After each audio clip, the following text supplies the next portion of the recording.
Likutei Sichos, Chelik Chaf Aleph, volume 21, the second Sicha for Parshas Yisro. This Sicha will explain in depth the greatness of the Torah and its ability to bring about unity on the highest level, on the deepest level, and also we'll get to appreciate the greatness of the number 3, or what I would call the power of 3. Now this Sicha indeed is very, very long and has very many details and many parts. I'll try my best to cover the bulk of it, at least enough to bring out the main points and to give over the message. However, I should tell you that it's worthwhile to learn the Sicha inside, as there are many very geschmacke, very special and pleasurable parts, exciting that is, parts in the Sicha that perhaps we may have to skip over. Just as an introduction, the way Hashem created mankind is in such a manner that, as the Chazal tell us, quote, Ein dehoseim shavos, that no two minds think alike. In other words, it's not a mistake, it's not a problem, rather it's by design that two humans don't think alike. We're meant to get along, but we're not meant to think exactly the same. Let's go into the Sicha. On the pasuk, on the verse in chapter 19, verse 2, where it says, Vayichan sham Yisrael neged ha'ar, that Yisro, meaning the people, rested there opposite the mountain, and it says it b'lashon yachid, in singular form. It doesn't say Vayachanu, as it always says, it says Vayichan. So Rashi explains, and this is actually very similar to, albeit a little different, to what's brought down in the Medrash and the Mechilta, that what does it mean? Vayichan, that he rested, that he camped, that is, and that is, says Rashi, Ki'ish echad b'leich vechad, that they were like one man with one heart, meaning thinking exactly alike in full and absolute harmony. However, says Rashi, and all the other camps and all the other stops were full of tarumois and machlekes, which were basically complaints and arguments or discord. Now, in general, what is the raya? Where do we get this from? Where does Rashi and the Medrash derive this from? From the fact that normally, the way it describes the travels and the campings of the Jewish people, it says, Vayis'u vayachanu, and they traveled and they camped. Versus here, which says, Vayichan, and he rested. That seems to be the general source of where we know that it was different and always, Ki'ish echad b'leiv echad, quote, like one man with one heart. However, we can ask the following question. Where is the exact proof that Vayisu Vayachanu, when it always says, typically when that they traveled and they camped, that it was necessarily with discord and with difference of opinion? Maybe it just means that, very simply, there was a multitude of people who traveled. There was an enormous amount of people who traveled, several million in fact, and therefore it says, B'lashon rabim, it says in plural form. Another question that can be asked, we know that the Mechilta, the Medrash itself tells us that the manner in which they left Mitzrayim, in other words, their first journey, when it says, Vayisu b'nei Yisrael meramsei sukoiso, that the children of Israel traveled from Ramses, which is Mitzrayim, which is where they lived in Egypt, to Sukkos, says the Medrash, that first journey was in such a speedy manner, it was keheref ayin, like the blink of an eye. Meaning Hashem, as it says in the verse, that he lifted him up on like the wings of eagles. And Hashem just lifted him up and took him there. It was so quick, there was no time for discord. There was no time for difference of opinion. So how come we, and there it does also say, Vayis'u b'nei Yisrael meramsei sukoiso. It also uses the same expression, the same term, that, quote, they traveled. So how can that be the proof? How can that be the argument that since it always says they, b'lashon rabim, that is an indicator that there was some kind of discord, there was some kind of difference of opinion? Another question is, if indeed the proof is from the word vayichan, that it says in lashon yachid, in singular form, he rested, then why does it have to say sham? Vayichan sham b'nei Yisrael, there. What is the emphasis on the word there? Why the extra emphasis? Why is this necessary? So the Rebbe says the point of the explanation is as follows. We know that Rashi follows Pshutei Shel Mikra, the absolute, simple, basic understanding of the pasuk. Now, according to Pshutei Shel Mikra, there's no absolute necessity to translate the words Vayisru v'yachanu, that quote, they traveled and they rested, they camped, to mean that there was discord. It could only be, like we said previously in the question, that it's just as a result of the fact that so many people traveled. That's why the Torah says it, B'lashon Rabim, referring to all the multitude of people. And therefore, it's understandable why Vayichan alone, the word Vayichan in singular form, would have not sufficed, and the Torah has to emphasize by saying Sham, there. This is in order to emphasize that there, meaning there was Vayichan, versus elsewhere. Now we get an appreciation, not what Vayichan means, but what Vayisru Vayachanu means. So therefore,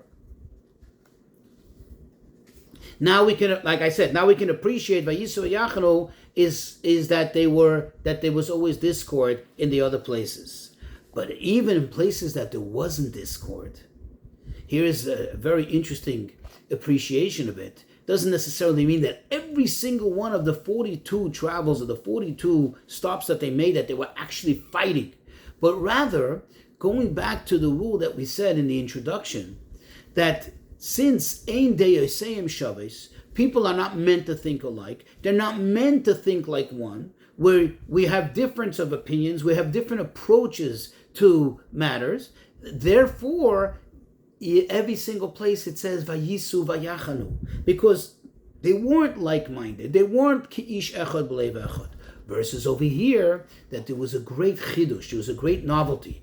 Vayichan Sham Yisrael. That over there, in that particular place, there was an anomaly. There was an exception to the normal rule. The normal rule of nature. And that is that everybody was like one man with one heart. With one heart means feeling and thinking the same. Why did this happen? Because it was, quote, there. Where is there? Opposite the mountain, because this was from Matan Torah. So now we can understand also and get an appreciation, answer the question, how come in the first journey, which we said happened so quickly, it happened like in the blink of an eye, how is it possible that there too the Torah says, Vayisru Vayachanu, that they traveled, indicating or hinting that there was some kind of plurality of opinion, plurality of minds? Well, that's true, because naturally that's the way it was. Even though they didn't actively fight, they didn't actively have discord, but the fact that they are humans means that it was Vayisru, there's a plurality. The whole Chiddush is, by Matan Torah is where there was an exception, there was an anomaly, there was a great Chiddush, that everybody became like one. So this tells us that there is a very, very special aspect of Torah, and this is something we need to concentrate on. We need to really elaborate. What is it about Torah that brought about this absolute unity, even supernatural, if you think about it, because we just said it's natural for people not to think alike, it's natural for people not to necessarily agree, and Torah brought about that hushvu leiv echad, they became all like one heart, one feeling, one mind. What is it about Matan Torah? Now, if you think about it, it doesn't seem on the surface to be inherent in Torah itself, this idea. Why? Because when you look in Torah, we see that the Torah is designed in a way that there is always machlokes, there's always room for difference of opinion. In fact, the Medrash itself tells us, quote, Le'nitnu divrei Torah chatuchim. The Torah was not given in a concise manner. It doesn't say this, that, and that's it. It doesn't give us clear halacha. Rather, says the Medrash, every single thing in the Torah was given in a manner that you can always find 49 ways to say it's tahor, it's pure, or it's permissible, and 49 ways to say that it's impure, that it's not permissible. And it's the same Torah. As we know, the Torah tells us that Elu va'elu divrei Elokim Chaim. The Gemara says that even when there is a machlokes, even when there is a dispute, there's a debate about a matter. One says yes, one says no. One says permissible, one says it's forbidden. One says it's tahor, one says it's tameh. And yet, says the Gemara, even though they're so opposite, but they are both the words of the living God, meaning they're both inherently Torah. According to this, we have to understand, if that's the case, if this is what Torah is all about, in Torah itself, and by design, Torah is meant to have difference of opinion, that there's not absolute unity, or at least so it seems, then how is it that Torah brought about this absolute unity? What is it in the Torah that brought us absolute unity? Now it's true, and this therefore cannot be the argument, says the Rebbe. It's true that ultimately we do find in Torah that after all the debates, after all the discussions, we reach a conclusion. We reach a conclusion of halacha. There's a psak halacha. And the psak halacha dictates, the ruling dictates that even the dissenting opinion, even the opinion that didn't agree with that halacha, also goes along with it. Right? But the question is, that doesn't mean that it became unified in that way of thinking. It doesn't mean that it became now, so to speak, fused with that opinion. It's just saying that it has to accept that in practice, in maisa, in actual application, in actual practice, you have to go according to one. You can't go according to two opinions. They're both opposing. It would be a contradiction. So therefore, you have to pick one over the other.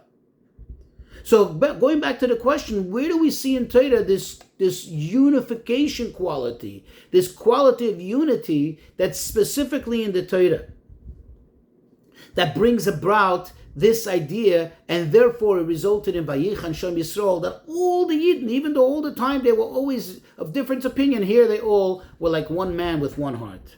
So the Rebbe says we'll understand it by seeing the emphasis in the pasuk. Before the Torah tells us this, Vayichan Shem Yisrael neged ha'ar, that the Yidden all camped out there together as one man opposite the mountain, the Torah makes a point to tell us that it was B'chodesh Hashlishi. It was in the third month, at the month of Sivan. In fact, we see not only did it happen in the third month, but the Chachamim make an emphasis, they make a point to connect the idea of Torah to the power of three, to the number three. As it says, I'm going to paraphrase, blessed is Hashem, who gave us a teaching of three. There's three parts in the Torah, right? Torah, Nevi'im, Ksuvim. And he gave it to a nation which consists of three parts, Kohanim, Levinim, Yisraelim. He gave it through the third, which is Moshe, who's the third child in his family. He gave it on the third day. We know that it was after 3 days of preparation, and he gave it in the third month. So you see that the Chachamim make a point to point out that this is the power of three, of the third. It would seem, however, that this is not the ultimate praise, or shouldn't be the ultimate praise. Maybe perhaps the ultimate praise should be that the Torah is one, because it's coming from one Hashem. It's coming from the only one. It's one Torah from one Hashem to the one nation. So why is the three emphasized? And therefore the question is, perhaps the Torah should have been given not in the third month, but it should have been given maybe in the first month, in the month of Nisan. Wouldn't that have been greater? In other words, the question is, what is it about the power of three which brings out the aspect of unity even greater than the number of one? That seems to be the emphasis here, that three is greater than the number of one. And the answer is as follows. What does one mean? Let's now analyze 1, 2, 3. What is one? One says that to begin with, there's only one thing. In other words, it's absolute unity that negates the room and possibility for anything else. There is nothing else. There is only one. 2 already, that represents division, right? The opposite of unity. There's more than one. Whereas 3, this is the element that actually brings together the two. As we say every morning before we start our Shacharis,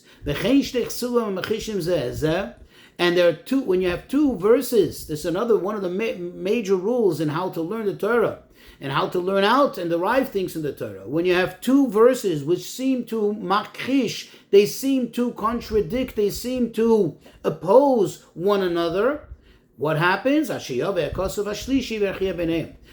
the third verse and reconciles between them and brings them together. So there's an actual stira. There's an actual contradiction between two verses. Comes the third verse and brings all three together. Meaning, not that it takes and says, okay, this one is the correct verse over the other. In other words, it prefers one and negates the other. No, it brings the two together. And this also, by the way, is consistent with the Gemara says that whenever we have three opinions in a Mishnah, The halacha goes according to the opinion that's machriya, the opinion of the one of the three that best reconciles all the opinions together. So you see, the power of three is the power of reconciliation, of bringing things together.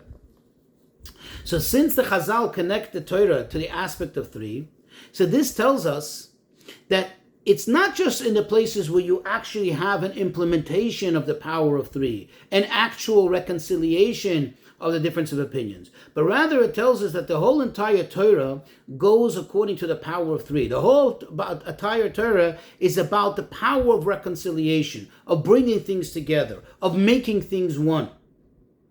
Even, says the Rebbe, when you have only two opinions, two opposing opinions, and at the end you have to decide the halacha, which is, by the way, the case in most mishnayos, in most halachas. You have this opinion, you have that opinion, and you paskin, you rule according to one of the two opinions. Says the Rebbe, even then, it's not pshat that one opinion is the law now, and the other opinion is negated and has no choice and has to subserviate itself to this opinion, but rather that they become blended together. That means ultimately, even the dissenting opinion is not only in action, in practice, is it going to accept that opinion, but also in idea that it ultimately reaches the point that that dissenting opinion now becomes accepting, and by what? By means of appreciation of that opinion. And this is the pirush, this is the meaning of the pasuk, Hashem oiz la'am yitain, Hashem yivarech esame v'sholem. It says Hashem gives power, he gives might to his nation, and he blesses them with peace. What does one have to do with the other? It says the Rebbe, the oiz over here, the might, the power, is that power, that ability to rule, to decide according to one of the two opinions. But ultimately, it's not in a matter that there remains some kind of dissent and remains some kind of animosity, at least, albeit an intellectual animosity, rather that it becomes Hashem Yivarech Esame V'Sholem. The true oiz, the true power of Torah, the true decisiveness of halacha brings to the ultimate harmony, to the ultimate shalom, that even the dissenting opinion, the opposing opinion, also now joins in the thinking of this opinion. How is this possible? You see, it's true that Torah is called an intellect, a chachma. In fact, the Torah itself says, Ki hi chochmaschem uvinaschem la'enei amim.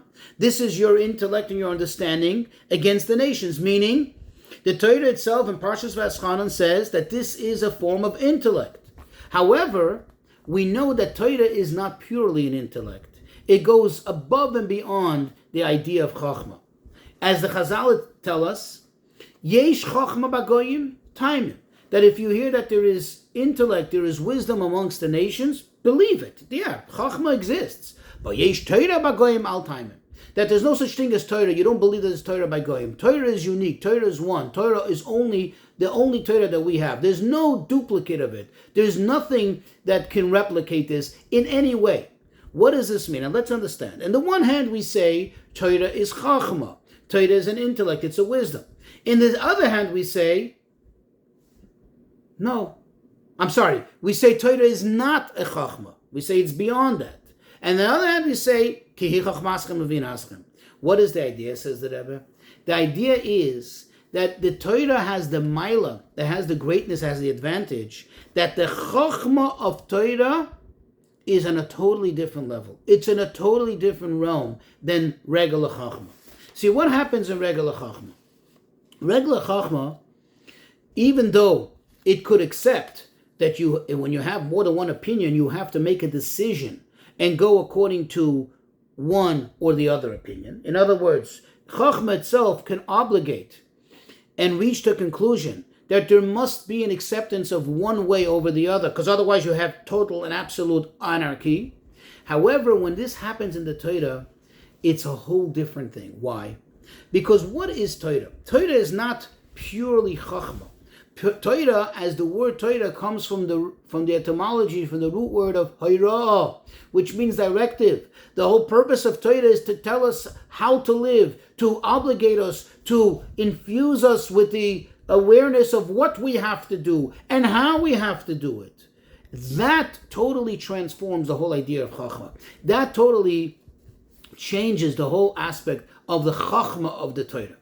Meaning, the fact that somebody knows that what he is learning now, in other words, when he's applying his Chachma, when he's applying his intellect, it's not purely for the purpose of intellect, but rather it's for the purpose of reaching a certain point that you know that it's going to obligate you, or if you make a psak halacha for somebody else, them, it's going to obligate them what they have to do according to Torah. This totally transforms, this totally also enhances your type of approach of Chachma. It's a whole different approach of Chachma. You see, because regular Chachma, think about it. Regular Chachma, what happens?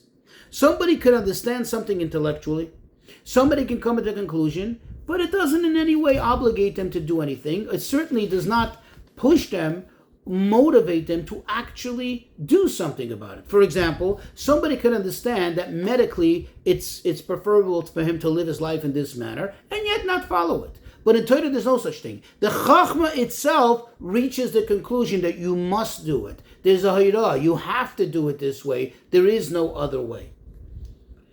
What's the reason for this? The reason is because this Chachma is not Stama Chachma, but this Chachma is Chachmasei v'ritzoni shel HaKadosh Baruch Hu.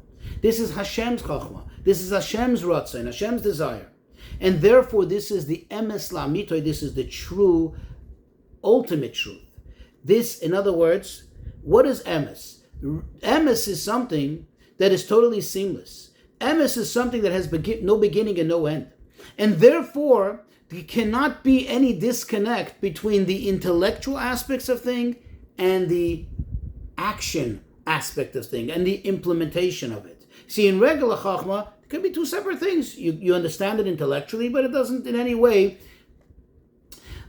influence your action. Whereas in Torah, it has to influence your action. Otherwise, it's not real truth. Truth doesn't stop. It doesn't begin and end at some point. It goes seamlessly from the very beginning to the very end, and from the very end to the very beginning. And this is the reason, by the way, why we find that the halacha was always like Beis Hillel. Even though the machlekes of Beis Hillel, Beis Shammai was always an intellectual endeavor, right?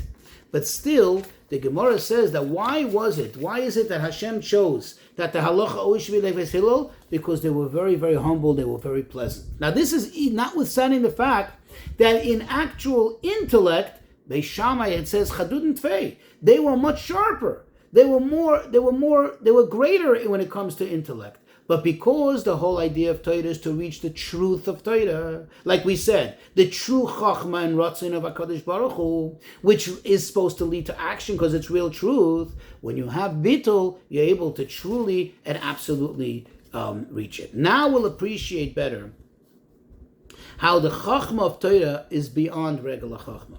You see, in regular Chachma, as I said, you can have an intellectual conclusion. It doesn't lead to any action. But when it comes, and if there is any whatsoever decision, right, when you have a debate in Chachma, okay, the second opinion, the dissenting opinion, just agrees, so to speak, to disagree. It agrees to go along with it, but it doesn't necessarily change its way of thinking. But in Torah, when there's a psak halacha, what does that mean? The person knows that the psak halacha means that this is the Ratzon of Hashem. This is what Torah wants. So that person, even though up to that point they had a difference of opinion, they now motivate themselves. They now endeavor to understand the other opinion and to infuse their opinion into the other opinion to become part of it. This is the true unity which you have because of the bittul that you have for Ratzon HaElyon, for the Hashem's desire, Hashem's want. And now we can appreciate the difference between the 3 months. You see, Nisan is ultimate unity. They went out of Mitzrayim. They were called like the soldiers of God, Sichos Hashem, which means totally subservient to Hashem. They went out in such a quick manner. There was no time for anything. But that is only because it came from Hashem. Like I said, the unity that negates any plurality. Meaning, the fact that Hashem took it out, it canceled out any possibility of discord and opposition. However, Iyar, which is essentially Sfiras HaOmer, that represents and expresses the difference between each and every person, because that highlights, brings out, and expresses the difference in character traits and so on, which means a difference in between people. However, Sivan, the third month, the month in which Torah was given, this is the month of Ki'ish Echad B'Leiv Echad. That notwithstanding the fact that there was always difference of opinion, to the extent that there were even fights, and there was discord, and there was opposition during all the other travels and encampments. But here in this time, there was something unique, there was something special. There was that absolute unity. That is the power of three. Says the Rebbe, the Hirah for us, the lesson for us is, we know the Alter Rebbe writes in Perek Lamed Beis, chapter 32, in Tanya, that true Avos Yisrael is, quote, to L'chol Nefesh MiYisrael Megad L'Katan, to every single Jew, from big to small, from the greatest to the lowest. Why, he explains? If you look at the root, you look from where the neshama comes, then there's no difference between one Jew and another. Says the Rebbe, a person can argue, but what do you mean? I don't see the source of the neshama. I see the person as he is down here. And as the person is here, he can be in a very negative state, in a very bad situation, one in which there's absolute difference between me and him, or at least between him and the Torah and observance. How can I love him? How can I like him? How can we all be equal? Says the Rebbe, that is the Hirah from this whole discussion, from this whole teaching.